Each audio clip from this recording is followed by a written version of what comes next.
Anda berubah, bagaimana kebiasaan baik atau buruk membentuk kepribadian Anda. Ada dua orang dengan kehidupan yang sangat berbeda.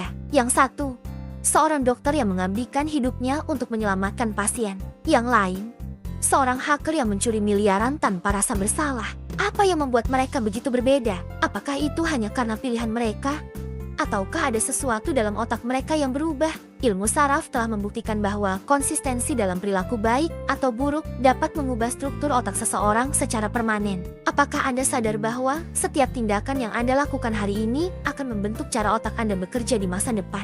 Mari kita pelajari bagaimana otak manusia beradaptasi dengan kebiasaan moral atau amoral, dan bagaimana hal ini dapat mengubah kehidupan seseorang selamanya.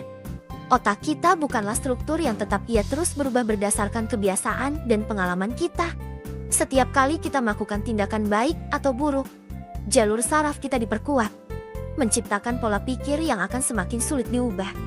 Plastisitas otak memungkinkan kita untuk belajar, berkembang, dan membentuk kebiasaan baru sepanjang hidup. Namun, ini juga berarti bahwa otak kita bisa terkondisi untuk tetap dalam pola moral tertentu, baik atau buruk tergantung dari kebiasaan yang kita lakukan. Ketika kita memilih untuk berbuat baik, otak kita merespons dengan memperkuat jalur saraf yang terkait dengan moralitas dan empati. Ini membuat keputusan moral menjadi lebih mudah dan alami seiring waktu. Korteks prefrontal ventral medial (VMPVC) adalah pusat kendali moral dalam otak kita. Semakin sering digunakan, semakin kuat pengaruhnya terhadap keputusan kita.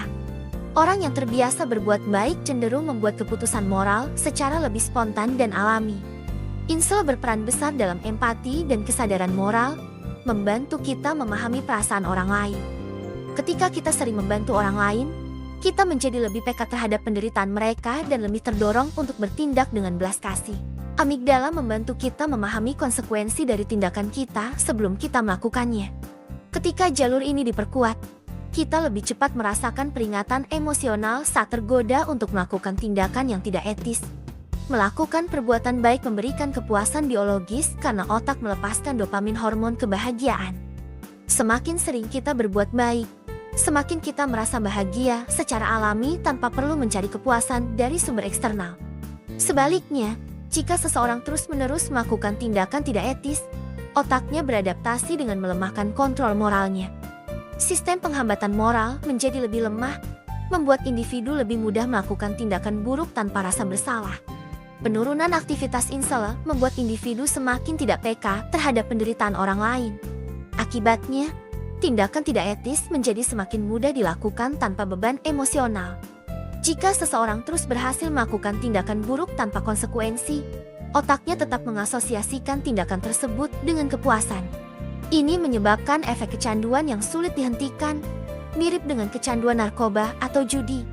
Ketika hubungan amigdala dengan korteks prefrontal melemah, individu kehilangan rasa takut terhadap konsekuensi moral.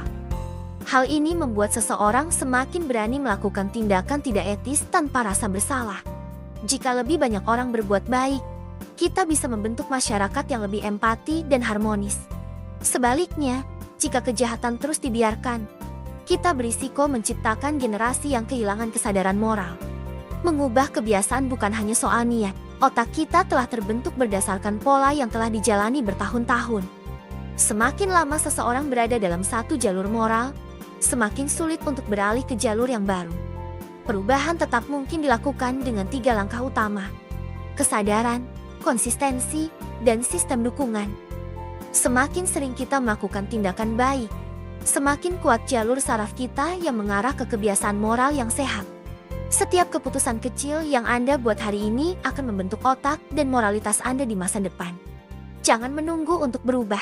Mulailah dengan satu tindakan kecil yang baik hari ini, dan biarkan otak Anda membangun jalan baru menuju masa depan yang lebih bermakna.